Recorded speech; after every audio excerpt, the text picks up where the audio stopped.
Assalamualaikum warahmatullahi wabarakatuh. Halo semuanya, kembali lagi bersama kami di kelompok 6 dalam pelajaran PKK. Pada kesempatan kali ini kami akan membahas mengenai sebuah ilustrasi, yaitu tentang perencanaan produksi. Oleh karena itu, untuk mengenali lebih lanjut, simak baik-baik dari presentasi yang akan kami buat. Baiklah teman-teman, kita akan memasuki beberapa topik pembahasan yang akan kami bahas. Yang pertama ada pengertian, kedua ada tujuan, yang ketiga ada jenis-jenis dari tahapan produksi, dan yang terakhir adalah tahapan-tahapan dari proses produksi tersebut apa saja. Simak lebih lanjut. Oke, kita akan memasuki ke pengertian. Nah, apa itu perencanaan produksi? Secara umum, perencanaan produksi adalah serangkaian aktivitas untuk merancang strategi produksi barang atau jasa. Rangkaian aktivitas tersebut mulai dari memikirkan bentuk barang, ukuran, jumlah, hingga jenis barang yang akan diproduksi. Selain itu, inovasi dan pengembangan desain juga termasuk dari bagian perencanaan produksi. Oke, kita akan memasuki tujuan dari perencanaan produksi. Nah, yang pertama adalah pemanfaatan sumber daya secara efektif.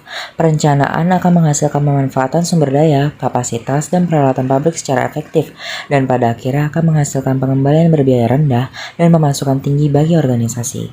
Kemudian yang kedua adalah aliran produksi yang stabil. Perencanaan ini akan memastikan aliran produksi yang teratur dan stabil. Di sini semua mesin digunakan secara maksimal dan menghasilkan produksi reguler yang membantu memberikan pasokan rutin kepada para pelanggan. Dan yang ketiga adalah perkiraan sumber daya. Perencanaan produksi juga membantu memperkirakan sumber daya seperti manusia, bahan, dan lain-lain. Perkiraan dibuat berdasarkan perkiraan penjualan, jadi seluruh proses produksi direncanakan untuk memenuhi persyaratan perjualan. Yang keempat adalah memastikan jumlah stok yang optimal. Perencanaan produksi pastinya memastikan persediaan optimal untuk mencegah kelebihan stok dan kekurangan stok. Stok selalu dijaga agar sesuai permintaan pasar. Stok bahan baku juga dipertahankan pada tingkat yang tepat untuk memenuhi permintaan produksi. Stok barang jadi juga dipertahankan untuk memenuhi permintaan reguler dari pelanggan. Kemudian yang kelima, mengkoordinasikan kegiatan departemen. Perencanaan ini dapat membantu mengkoordinasikan kegiatan berbagai departemen. Misalnya departemen pemasaran berkoordinasi dengan departemen produksi untuk menjual barang untuk menghasilkan keuntungan bagi organisasi. Kita lanjut ke nomor 6. Nomor 6 adalah meminimalkan pemborosan bahan baku. Perencanaan produksi meminimalkan pemborosan bahan baku. Ini memastikan inventaris bahan baku dan penanganan bahan yang tepat. Perencanaan yang baik juga memastikan memproduksi produk atau barang berkualitas dan menghasilkan penolakan minimum. Jadi perencanaan produksi dan kontrol yang tepat menghasilkan pemborosan minimum. Yang ketujuh adalah meningkatkan produktivitas tenaga kerja. Perencanaan produksi meningkatkan produktivitas tenaga kerja. Di sini ada pemanfaatan tenaga kerja secara maksimal. Pelatihan diberikan kepada tenaga kerja, keuntungan dibagi dengan para pekerja dalam bentuk peningkatan upah dan insentif lainnya, sehingga pekerja termotivasi untuk melakukan yang terbaik sehingga hasilkan peningkatan efisiensi tenaga kerja. Oke, kemudian selanjutnya adalah membantu memimpin pasar. Perencanaan produksi membantu memberikan pengiriman barang kepada pelanggan tepat waktu. Ini dikarenakan aliran kualitas produksi yang teratur sehingga perusahaan dapat menghadapi persaingan secara efektif dan dapat memimpin pasar. Kemudian memberikan lingkungan kerja yang lebih baik. Perencanaan produksi menyediakan lingkungan kerja yang lebih baik bagi para pekerja. Pekerja mendapatkan peningkatan kondisi kerja, jam kerja yang tepat, cuti dan liburan, kenaikan upah dan insentif lainnya. Ini karena perusahaan bekerja dengan sangat efisien.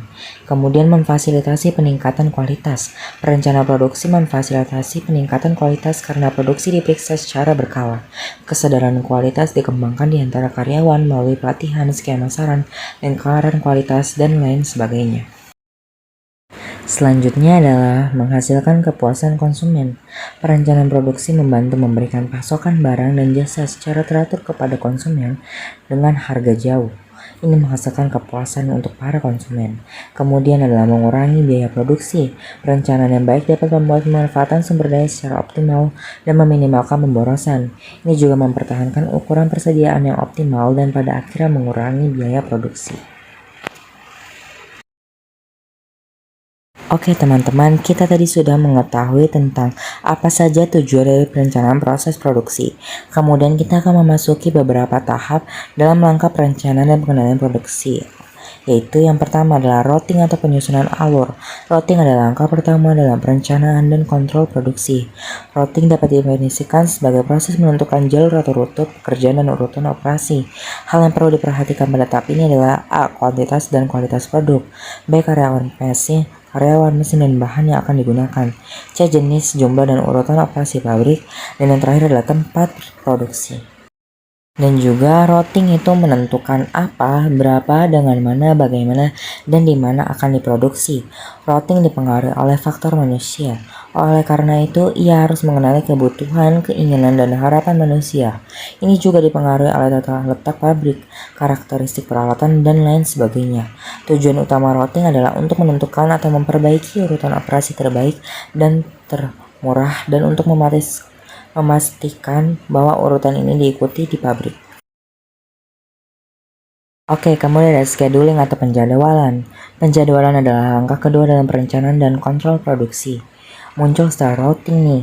Penjadwalan berarti yang pertama memperbaiki jumlah pekerjaan yang harus dilakukan. Kedua, atur operasi pabrik yang berbeda sesuai urutan prioritas. Yang ketiga, alur waktu kapan mulai dan selesai juga anggal dan waktu untuk setiap operasi. Ada beberapa elemen waktu dalam penjadwalan yaitu jadwal tujuan, jadwal operasi, dan jadwal harian. Oke, selanjutnya ada berbagai elemen waktu dalam penjadwalan yaitu jadwal tujuan, jadwal operasi, dan jadwal harian. Penjadwalan membantu untuk memanfaatkan waktu secara optimal. Proses ini akan melihat bahwa setiap pekerjaan dimulai dan diselesaikan pada waktu tertentu yang telah ditentukan. Oke, kemudian ada proses dispatching atau penugasan. Dispatching atau penugasan adalah langkah ketiga dalam perencanaan dan pengendalian produksi. Ini adalah tahap tindakan atau implementasi muncul setelah routing dan scheduling. Dispatching meliputi masalah bahan, peralatan, perlengkapan, dan lain sebagainya yang diperlukan untuk proses produksi aktual. Kedua, masalah pesanan, instruksi, gambar, dan lain-lain untuk memulai pekerjaan. Yang ketiga, menyimpan catatan yang tepat untuk memulai dan menyelesaikan setiap pekerjaan tepat waktu. Yang keempat, memindahkan pekerjaan dari satu proses ke proses lainnya sesuai jadwal. Yang kelima, mulai prosedur kontrol. Dan yang terakhir adalah merekam waktu idle mesin. Oke, dispatching dapat dilakukan secara terpusat atau terdesentralisasi. Di bawah pengiriman terpusat, pesanan dikeluarkan langsung oleh otoritas terpusat. Kemudian di bawah desentralisasi, penugasan dikeluarkan oleh departemen terkait. Kemudian ada proses follow up atau peninjauan ulang adalah langkah terakhir dalam perencanaan dan pengendalian produksi. Ini adalah perangkat pengendali dan berkaitan dengan evaluasi hasil. Proses ini untuk menemukan dan menghilangkan cacat produk, keterlambatan, keterbatasan, kemacetan, gap, dan masalah lainnya dalam proses produksi. Tahapan ini juga mengukur kinerja aktual dan membandingkannya dengan kinerja yang diharapkan dengan cara melakukan pencatatan pekerjaan, mencari sumber masalah, dan cari solusi. Catatan semacam itu digunakan di masa depan untuk mengendalikan produksi yang lebih baik. Oke, kita akan memasuki 5 jenis utama perencanaan produksi. Yang pertama adalah job method atau metode pekerjaan. Dengan metode ini, tugas lengkap pembuatan produk ditangani oleh pekerja tunggal atau kelompok.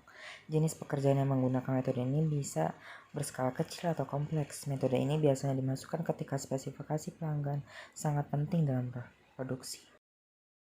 Oke, kedua adalah metode batch. Ketika bisnis tumbuh dan volume produksinya tumbuh bersama mereka, metode perencanaan produksi batch menjadi lebih umum. Untuk ini diperlukan pembagian kerja menjadi beberapa bagian, agar suatu pekerjaan dapat dilanjutkan dan menyelesaikannya secara keseluruhan. Penting agar bagian sebelumnya diselesaikan. Bisnis pembuatan komponen elektronik menggunakan metode batch. Metode batch membutuhkan spesialisasi tenaga kerja untuk setiap divisi. Oke, yang ketiga adalah metode aliran. Metode ini mirip dengan metode batch.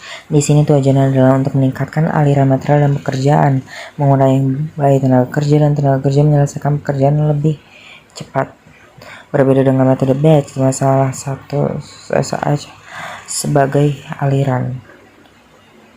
Kemudian contohnya adalah jalur perakitan yang membuat televisi biasanya menggunakan metode ini. Produk ini diproduksi untuk sejumlah operasi yang saling berhubungan di mana bahan bergerak tersebut menjadi satu tahap ke tahap kedua tanpa jeda waktu dan gangguan. Oke, kita akan memasuki metode yang keempat yaitu metode proses. Di sini proses diproduksi menggunakan urutan yang seragam dan standar. Mesin yang sangat canggih digunakan di sini. produksi terus-menerus, contohnya produksi otomotif. Kemudian yang terakhir adalah metode produksi massal. Dalam metode ini barang diproduksi menggunakan standarisasi tertentu seperti manufaktur, raksasa pembuatan produk kesehatan atau obat-obatan.